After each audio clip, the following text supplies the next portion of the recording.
Hey, girl. This one will be good. Give me my drink. Oh, yes. I can use them. Y'all ready for this? Yay!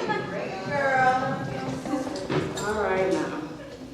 Because he liked to look at it. Yay! This is how I came to love my vagina. It's embarrassing because it's not politically correct. I mean, I know it should have happened in a bath with salt grains from the Dead Sea, Prince playing, me loving my woman self. Yeah, girl. I know the story. Vaginas are beautiful. Our self-hatred is the only internalized repression and hatred of the patriarchal culture. It isn't real. Ladies, pussies unite. You see, I know all of it. It's like if we'd grown up in a culture where fat thighs were, y'all listening? Yeah. Fat thighs were beautiful. Yeah. We'd all be pounding down milkshakes and veggie donuts, lying on our backs. I'm a little away from this thing. There you go, girl. Can y'all hear it better? Yeah. Lying on our backs, spending our days thigh expanding. Yeah. But you see, we didn't grow up in a culture like that. In fact, I hated my thighs. And I hated my vagina even more. Actually, I thought it was incredibly ugly. I was one of those women that once you had seen it, from that moment on, you didn't want to see it again. Quite frankly, it made me sick. Yeah, I pitied anyone who had to go down there. In order to survive, well, I pretended there was something else between my legs. I imagined furniture. I imagined cozy futons with light cotton comforters, little velvet settees, leopard rugs, or pretty things, silk handkerchiefs, quilted pot holders, or place settings. You know, I got so accustomed to this that I lost all memory of even having a vagina. Whatever a man was inside me, well, I pictured him inside a mink lime muffler or a Chinese bowl. And then I met Bob.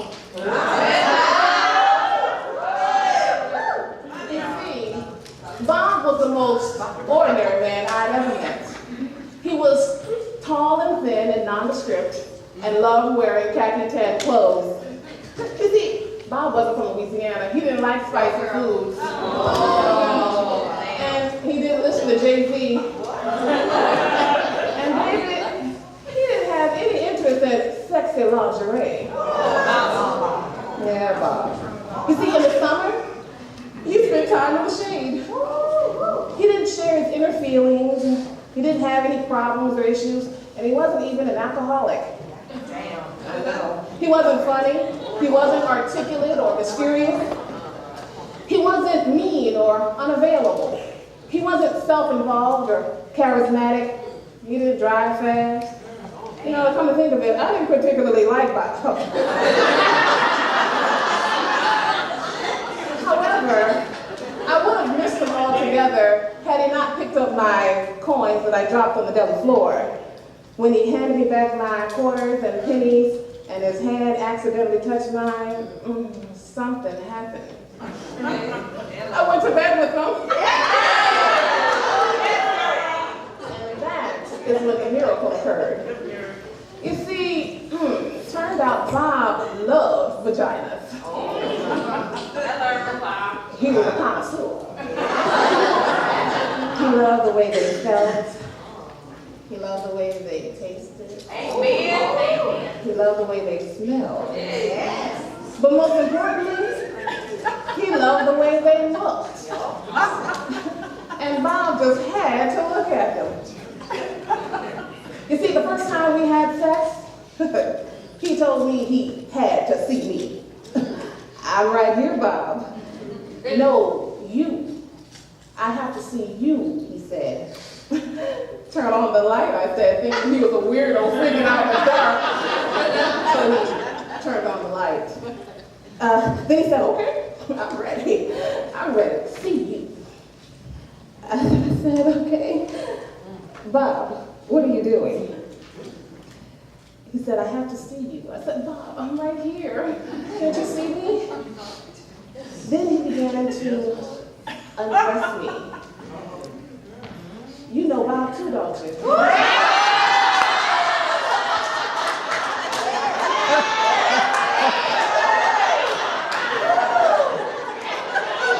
So you know this next part. I said, Bob, what are you doing? He said, I need to see you. I said, no need, just do it. He said, I need to see what you look like. But you've seen a red leather couch before, Bob. So Bob continued. He wouldn't stop. I wanted to throw up and die. You know, this is awfully intimate. Can't you just do it, Bob? No. It's who you are. I need to look. I held my breath. He looked and looked. He gasped and smiled and stared and groaned. Keep going, Bob.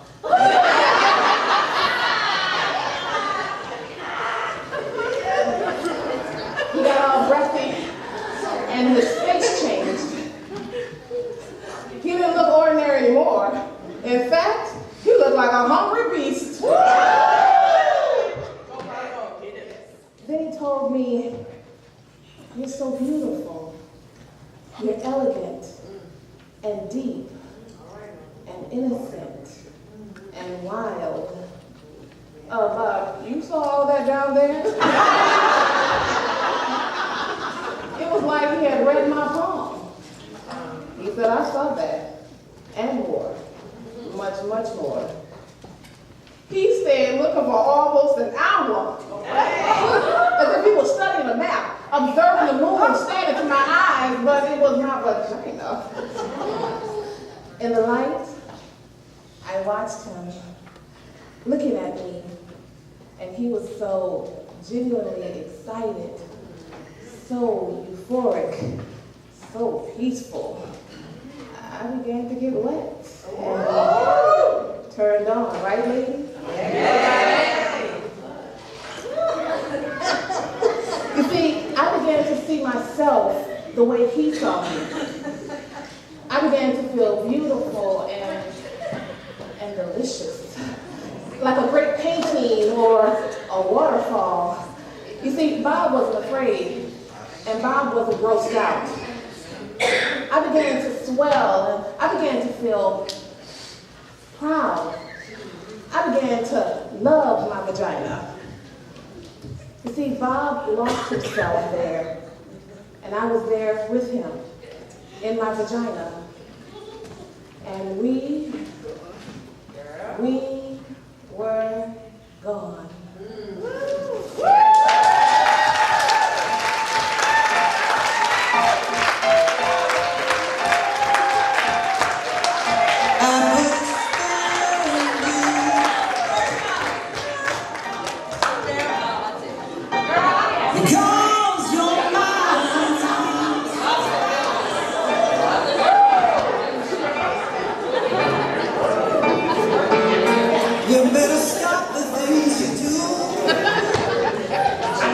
Know how I'm going to do this poem after this. Like, I need a minute to just regain my composure because I've been laughing so hard that my belly hurts and I don't even know if I can speak, so bear with me.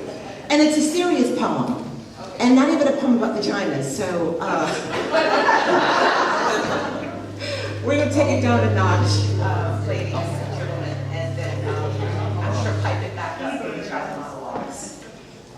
So this is a poem, a serious poem.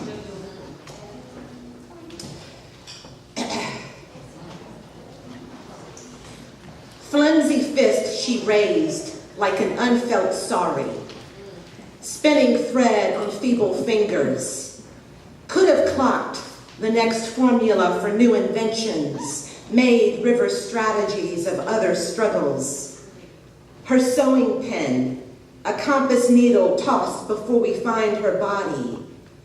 Her face, a long arc of never afters, of no arrivals, twisted reflection of university boys on high horizons, stalking the next pussy grab on guaranteed purchase. She lurks behind blue sorrows, girls at sewing machines, bosses staring at their behinds, left behind to pick up the spoils of others' backward leanings. Where is my nerve? Where is Elaine Brown? Man, where were you when I sought you? Man, do you know me as I know you? Man, am I coming through? Asada Shapir, Kathleen Cleaver, Erica Huggins, Frederica Newton, Charlotte Hill O'Neill, Rosemarie Neely. Do we know their names? Do they rise from black berets of yonder, placing blossoms on factory women tendrils? Do they walk tall out of moss, out of fire, mouths brazen like gunshots? Do they make a game of perfumed fist-balling? Shaking creases from hem to dresses, lines around her mouth, heartbreak in a heap of lost causes. She lost when they found her body, tied up in warehouse fees, pinned to the wall by the man. The ugly word so, tacked to her brown skin next to foolish wonder. I need a knife to slice a trail the size Harriet Tubman's feet would wander. Touching her navel, miscarriage of geometry for conformity, missing opportunity 101. She recalled her matriarchs in tight spots, short dresses, no room to flex the boss's door of deception, no time to think about factory gates, brisk air on the outside. She was fond of slipping in among shadows.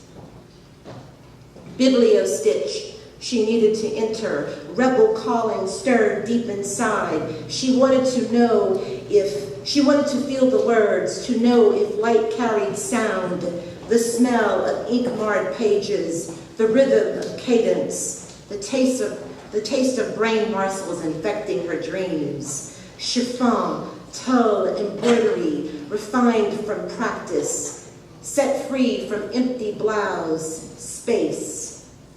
Skin tight, the complications of her sex, complicated like the smell of gardenia on her ear. Dogged eruption rose in her throat. Hungry earth, where are my stones to throw at the masters?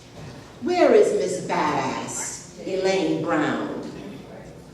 Factory woman's face meshed against ghost screens of hung women, open legs violated. She hears Elaine Brown humming Rhapsody in Blue, calling forth women many cotton fibers ago, that long call of heed, that long call of wanton from their empty shells, forgotten graves, falling over herself in death-defying resistance, mouth open, tongue catching raindrops of song, without skill, only voice, to hush her cerebral groans. Hunger grows louder. Fury is the muted song she holds within. She needs a fire escape. Where is Elaine Brown? All right.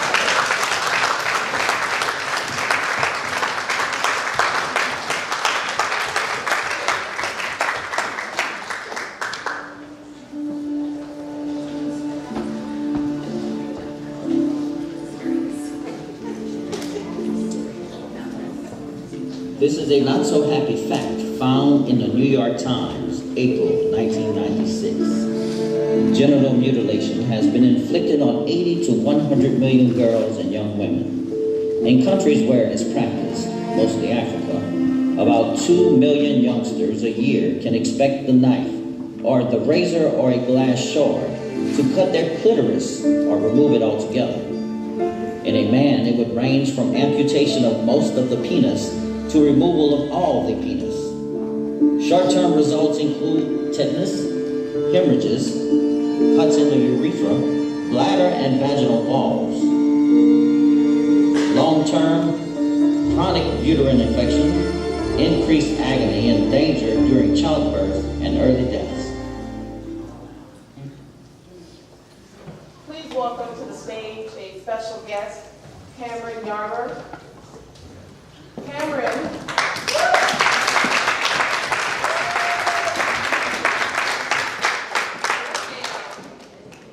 is the daughter of woman 3, Jermaine Yarber, and the late, great Tara Yarber.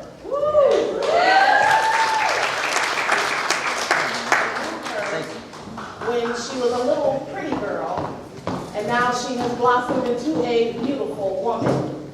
She attends UL Lafayette. She's also the former intern at KWBJ TV 22, nice shameless plug there. And she has an older sister and a younger brother. Again, I present to you and introduce to others, Cameron Yarber.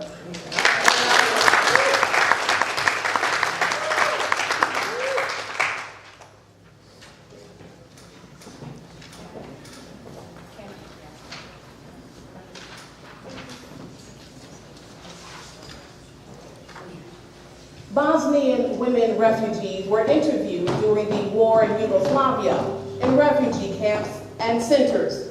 20 to 70,000 women were raped in the middle of Europe as a systematic tactic of war. It was shocking to see how little people did to stop it. But then again, in this country, in 1 year, over 500,000 women are raped, and in theory, we're not at war. This monologue is based on one woman's story. She was Muslim, as were many of the women interviewed. Rape had never been a part of their communities before the war. We do it tonight for that woman and the extraordinary women of Bosnia and Kosovo. My vagina was green, water soft pink fields, cow mooing, sun resting, sweet boyfriend touching light, with a soft piece of blonde stray. There is something between my legs. I don't know what it is. I don't know where it is. I do not touch. Not now. Not anymore. Not since. My vagina was chatty. Can't wait so much saying words. Can't quit trying. Can't quit saying, oh yes, oh yes. Not since I dreamed there's a dead animal sewn in down there with thick black fishing line, and the bad dead animal smell cannot be removed. And his throat is slit and it bleeds through all my summer dresses. My vagina sings all girl songs, all goat bell ringing songs, all wild autumn field songs, vagina home songs. Not since the soldiers put a long, thick rifle inside me. So cold, the steel rod canceling my heart. Don't know whether they were going to fire it or shove it through my spinning brain. 6 of them. Monstrous doctors with black masks shoving bottles up me too. There were sticks and the end of a broom. My vagina swimming river water, clean spilling water over sun-baked stones, over clit stones over and over.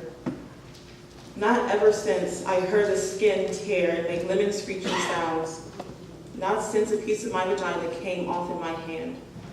A part of the lip, no one side of the lip is completely gone. My vagina, a live, wet water village. My vagina, my hometown. Not since they took turns for 7 days, smelling like feces and smoked meat. They left their dirty sperm inside me. I became a river of poison and pus, and all the crops died and the fish. My vagina, a live, wet water village. They invaded it, butchered it, and burned it down. I do not touch now. I do not visit. I live someplace else now. I don't know where that is.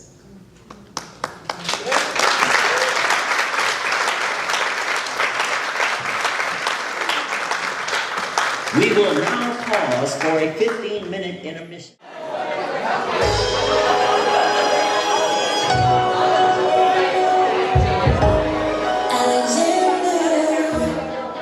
Congratulations. You have invented a new kind of stupid damage you can never undo.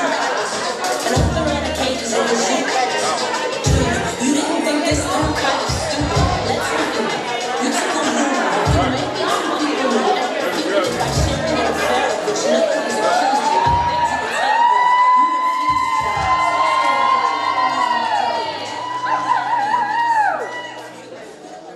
Okay, ladies, let's start out with cheers to the Pig Punani.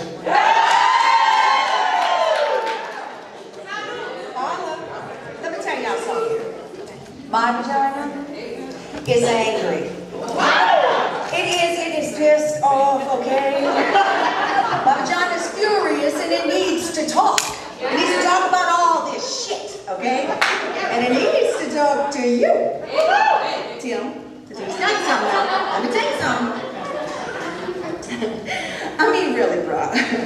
What's the deal? An army of people out there thinking up ways to torture my poor ass, gentle, loving vagina. I mean, what the fuck, right? I mean, they spend their time constructing psycho products and nasty ass ideas to undermine my pussy.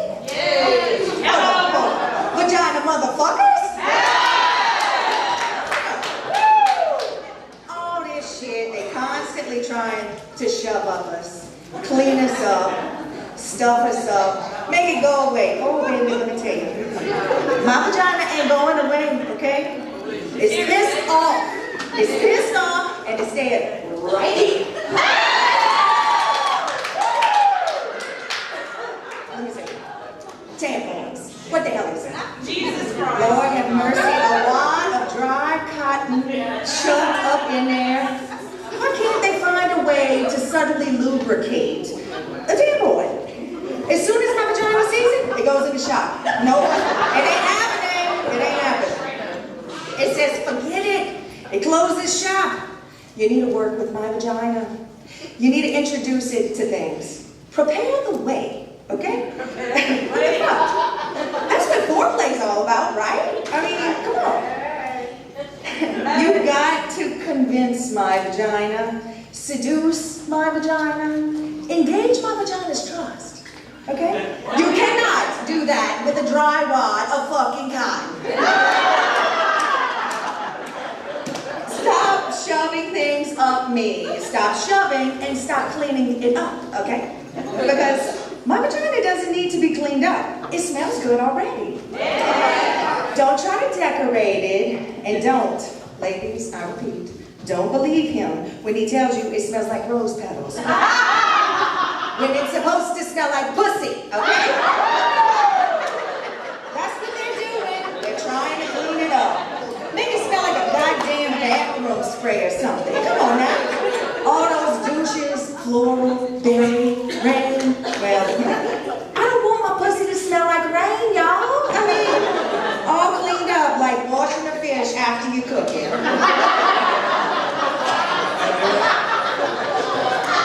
I want to taste the fish. That's why I ordered it, okay?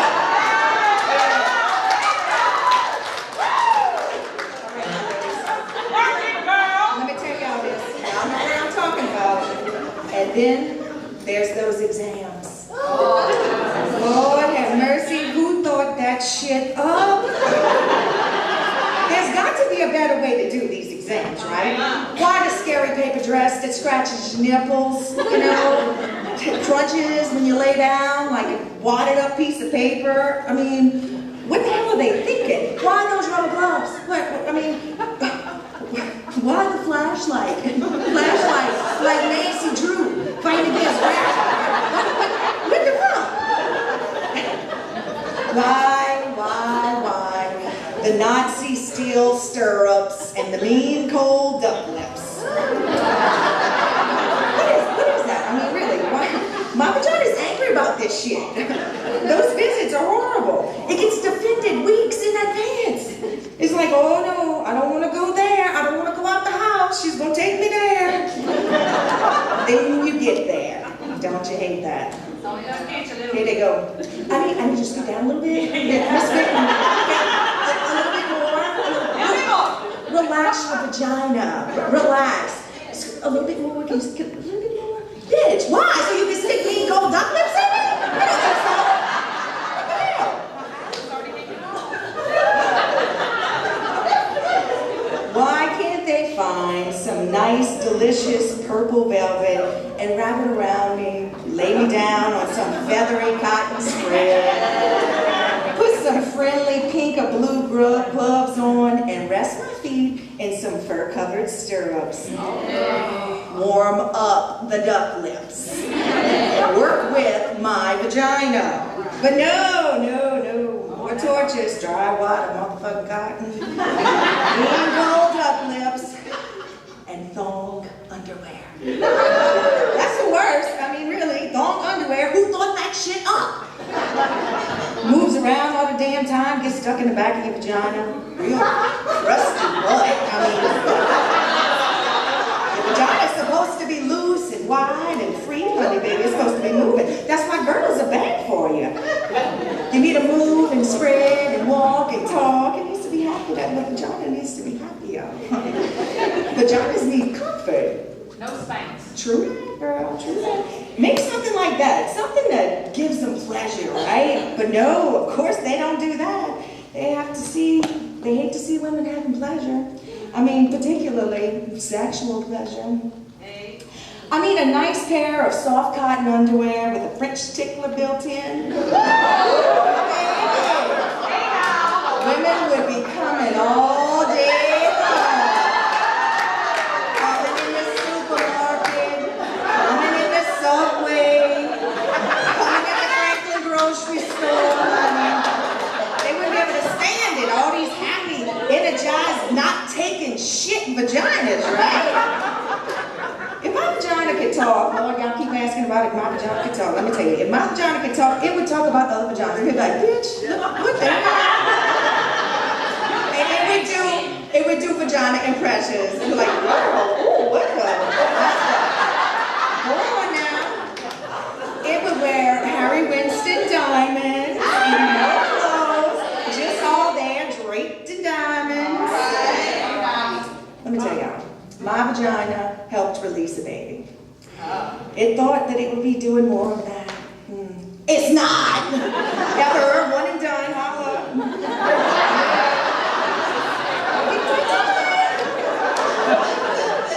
Now it wants to travel. It wants to have company. It wants to read and know things and get out more.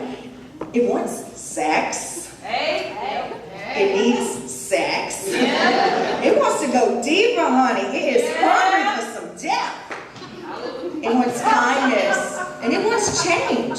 It wants silence and freedom. No, my vagina probably don't want silence because I talk a whole hell of a lot. You got to talk, honey. You got to talk. It wants freedom and gentle kisses. It wants warm liquids and deep touch. Yes. It wants chocolate. Yes. And margaritas. Yes, and trust and beauty. And it wants to scream. It wants to stop being angry. Did I say it wants to come? It wants to come. It wants to want. It wants. My vagina. Well, my vagina, it wants everything.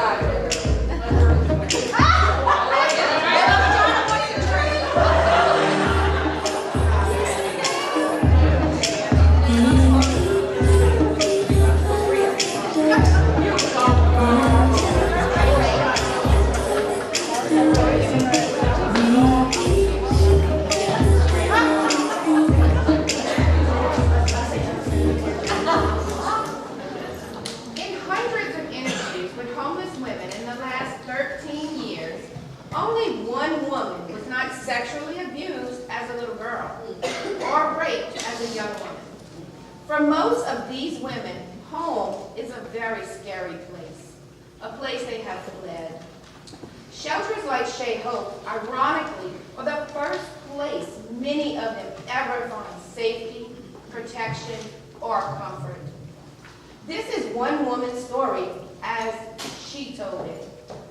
What isn't in the story is the fact that she met another woman while in the shelter, and they fell in love. Through this love, they both got out of the shelter system. We dedicate this story to her. December 1965, 5 years old. My mama tells me in a loud, scary, life-threatening voice to stop scratching my coochie snatcher. Y'all, I was so scared I had to scratch it off down there. I do not touch myself again, not even in the bath. I'm afraid of water getting in and filling me up, so I explode. I put Band-Aids over my coochie snatcher, you know, to cover the hole. But to my genius surprise, they fell off in the water. I imagine, you know, some type of a bathtub stopper. You know, something to plug it up to prevent the water from getting in. I actually slept with 3 pairs of hard pattern cotton underpants underneath my snap-up pajamas. I still want to touch myself, but I don't. Memory, 7 years old. Edgar Montaigne, who is 10, gets angry at me and punches me with all his might between my legs. It feels like he broke my entire self. I limp home, I can't pee, and my mama, she asks me, "Girl, what is wrong with your coochie snatcher?" I mean, I tried to tell her, "Mama, Ella punched me." She gets mad and yells at me and tells me, "Girl, don't you ever let nobody touch you down there again." I tried to tell her again, "Mama, he didn't touch it. He punched it." Memory, 9 years old. I play on the bed, bouncing, falling, jumping, and impale my coochie snatcher on the bedpost.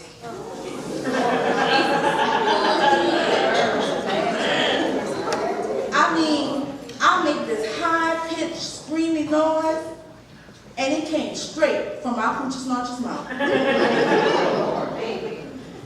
My mom had to take me to the hospital, and they had to sew it up from where it was torn apart.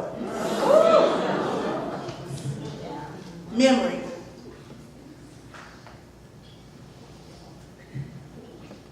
Ten years old. I'm at my father's house, and he has a party going on upstairs. Saturday night, you know, everyone's drinking, having a good time. Meanwhile, I'm playing in the basement alone. I'm trying on my new white cotton underwear and bra that my father's girlfriend gave me. And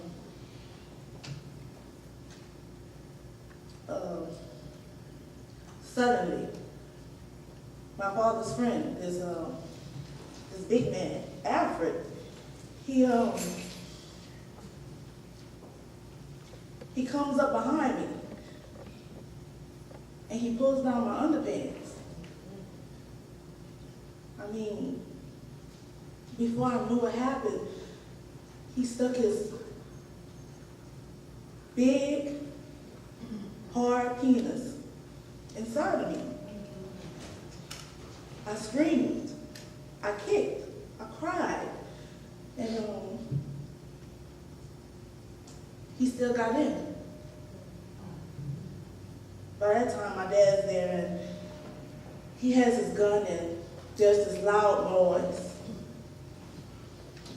And I mean, it's just blood, just everywhere. Blood all over me, blood all over Alfred. By this time, I know my coochie snatcher has fallen out. Alfred, he's paralyzed for life, and my mom doesn't let me see my dad again for 7 years. Memory, 12 years old. My coochie snatcher, it's a bad place. It's a place of pain, a place of nastiness, a place of invasion, a place of blood. It's a site for mishaps. It's just a bad little zone. I imagine a freeway between my legs, and I'm traveling, but I don't know where I'm going. Memory, 13 years old. Y'all, don't judge me or anything, but there is this gorgeous 24-year-old woman in our neighborhood. I mean, it's like I stare at her all the time. And then this one day, she invites me into her car.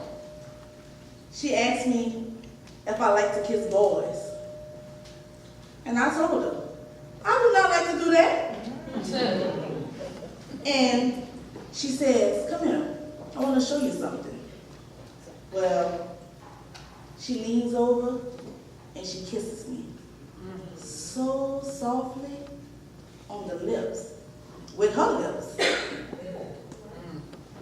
Then she put her tongue in my mouth. Wow.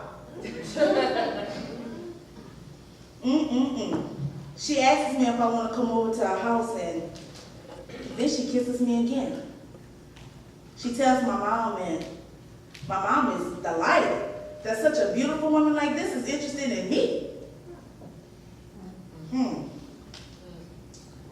So, we get to her apartment, and it's laid out. I'm talking about, y'all, it's the 70s, right? Fluffy pillows, beads, mood lights. And I'm thinking to myself, damn, being a doctor, I want to be a secretary like her when I grow up.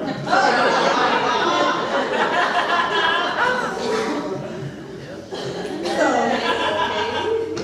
she makes a vodka for herself, y'all.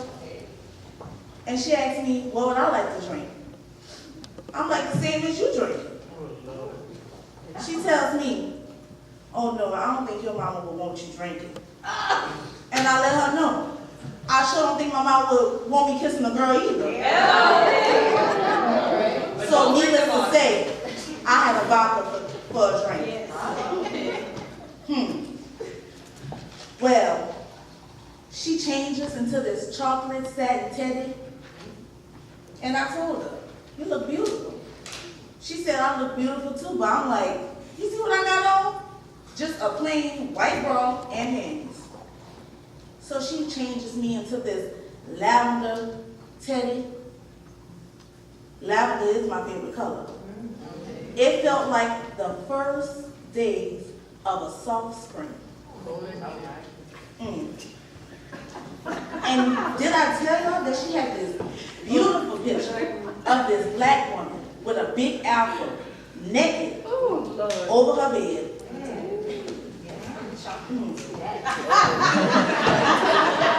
Then she lays me on the bed and she does something to me and my coochie snatcher that before I thought was nasty. But I'm just like, wow.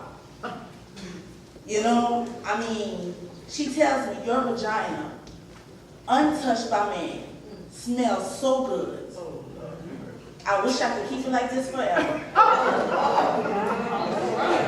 And by this time, I get crazy wild. And then the phone rings. My mom.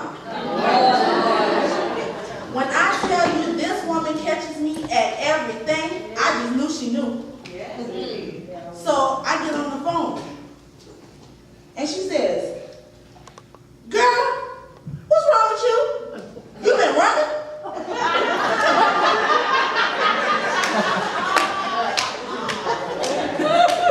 I said, "Springfield." "No, Mama, no. You know, I was exercising." So she asked me to put the pretty lady on the phone. So I give her the phone and my mom says, "I sure hope there's no boys around there." And she reassures my mom, "Trust me, there's no boys around here." She makes me play with myself in front of the mirror, and in front of her, she teaches me different ways to give myself pleasure so that I will never need a man. I am worried in the morning that I become a butch. Because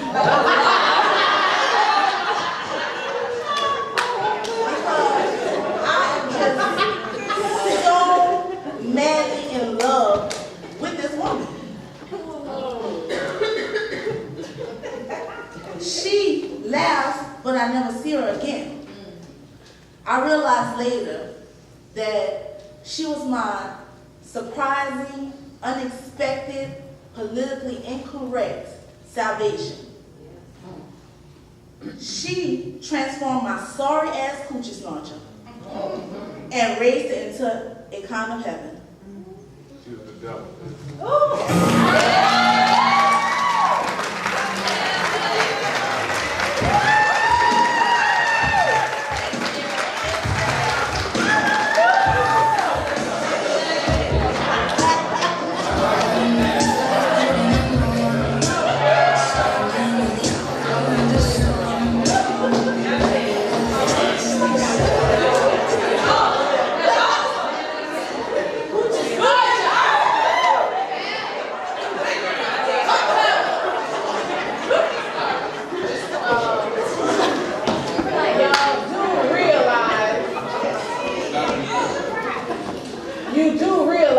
That was a child molester.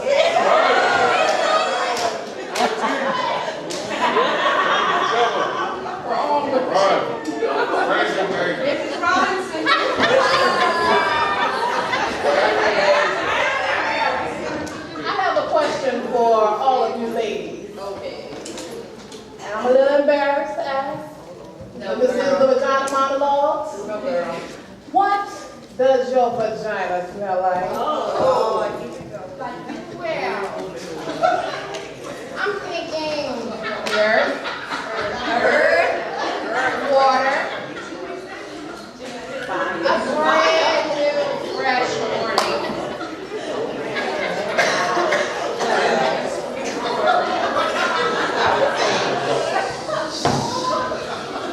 Yeah.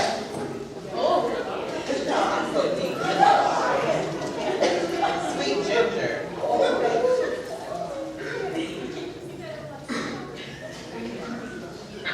And if you're laughing too hard, you probably smell like Depends.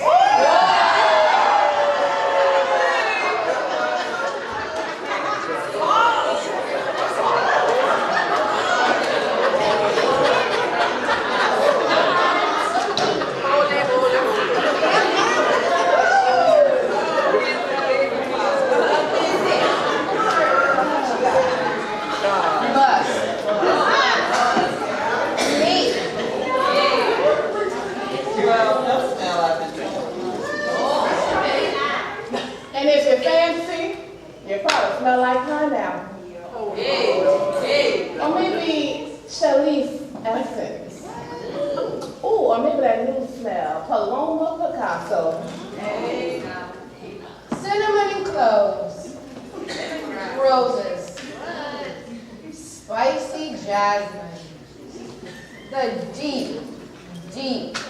Forest.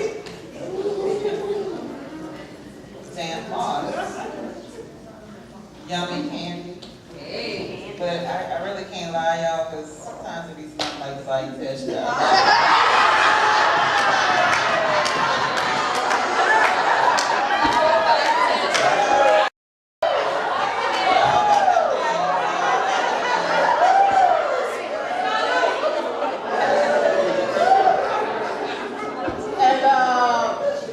Speaking of the Bayou Tesh, sometimes it's between fish and lilacs.